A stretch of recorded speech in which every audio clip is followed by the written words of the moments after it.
Salam sejahtera untuk kita semua. Pelajaran Sekolah Sahabat dengan tema utama Misi Allah, Misi Saya. Pelajaran pertama, Misi Allah bagi kita. Bagian pertama, Senin 2 Oktober. Allah yang rindu tinggal bersama kita.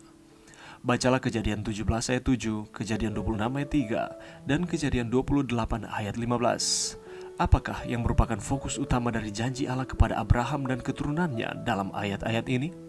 Dalam cerita perjanjian lama, Allah secara terus-menerus bertindak menurut sifat misionarisnya untuk memenuhi maksud-maksudnya. Sebagai contoh, sesudah air bah, orang-orang di Babel memutuskan untuk berkumpul di satu tempat untuk membangun sebuah kota dan sebuah menara yang bisa mencapai langit.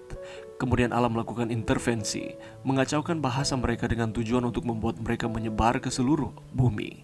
Dia kemudian memperbesar misinya, yaitu memanggil Abram, yang kemudian dipanggil Abraham, untuk menjadi saluran dari berkat-berkatnya kepada seluruh dunia.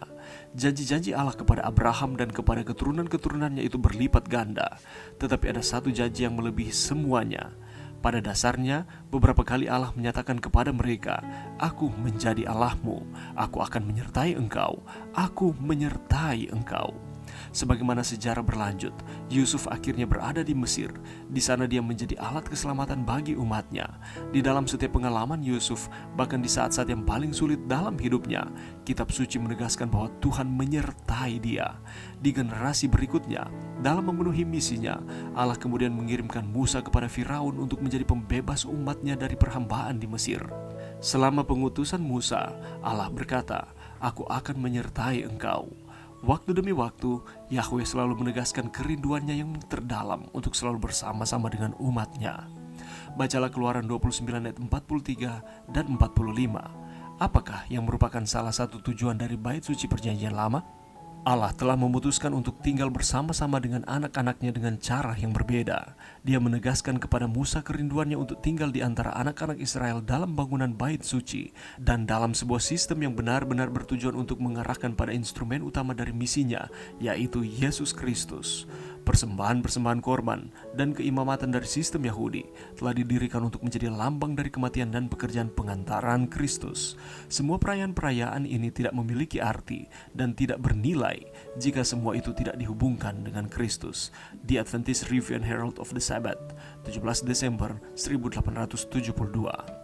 Dalam cara apa sajakah Anda mengalami pengalaman kehadiran Allah dalam hidup Anda? Pelajaran yang bisa kita dapatkan pada saat ini, saudaraku, tidak ada seorang pun yang dapat menjalani akan kehidupan ini tanpa memiliki tujuan. Semua orang memiliki sasaran atau tujuan yang hendak untuk dicapai. Dan untuk sampai kepada tujuan tersebut, kita harus menempuh jalan yang lurus atau benar, jalan yang ditunjukkan Tuhan kepada kita. Karena jika Tuhan yang menyuruh kita untuk melewati jalan itu, Dia juga akan menuntun dan memampukan kita. Tetapi semuanya itu kembali ke pilihan-pilihan kita.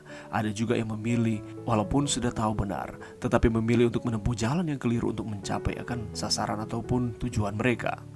Firman Tuhan mengatakan, di bawahnya mereka menempuh jalan yang lurus sehingga sampai ke kota tempat kediaman orang. Ini maksudnya adalah ketika kita ada di dalam Tuhan, maka Dia akan mengarahkan kita, Dia akan menuntun dan memampukan kita untuk sampai kepada tujuan kita.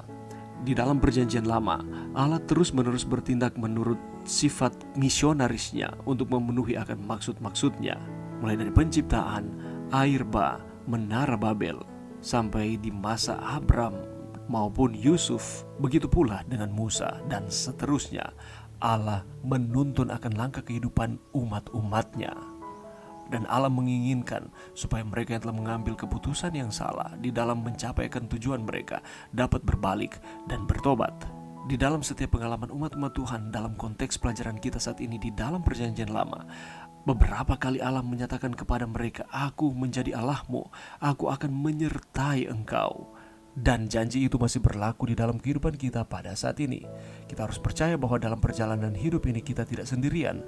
Ada Tuhan yang menyertai akan kehidupan kita, dan penyertaannya itu sempurna. Ia sangat peduli dan menyediakan apapun yang kita perlukan di dalam setiap kehidupan kita. Oleh karena itu, firman Tuhan di dalam Mazmur 23:4 mengatakan, "Sekalipun aku berjalan dalam lembah kekelaman, aku tidak takut bahaya, sebab Engkau besertaku, gadamu dan tongkatmu itulah yang menghibur aku." Oleh karena itu, supaya kita tetap ada di dalam Tuhan di setiap kehidupan kita, kita harus menjaga pikiran dan mengarahkannya hanya kepada Tuhan. Di dalam pelayanan di Bait Suci Perjanjian Lama, sana dikatakan bahwa persembahan-persembahan korban dan keimamatan dari sistem Yahudi telah didirikan untuk menjadi lambang dari kematian dan pekerjaan pengantaraan Kristus. Semua perayaan-perayaan ini tidak memiliki arti dan tidak bernilai jika semua itu tidak dihubungkan dengan Kristus. Arahkanlah pandangan kita kepada Tuhan. Dia telah berjanji dan Dia akan menepati akan janjinya. Dia berjanji bahwa Dia tidak akan meninggalkan kita. Dia akan menyertai kita di segala zaman. Dan dengan iman kita percaya bahwa Allah akan memenuhi akan janji-janjinya ini. Dia rindu untuk tinggal bersama-sama dengan kita. Dia berjanji akan menyertai kehidupan saudara dan saya. Tidakkah kita percaya akan janji-janjinya ini? Mari berdoa. Terima kasih Tuhan atas firman-Mu pada saat ini.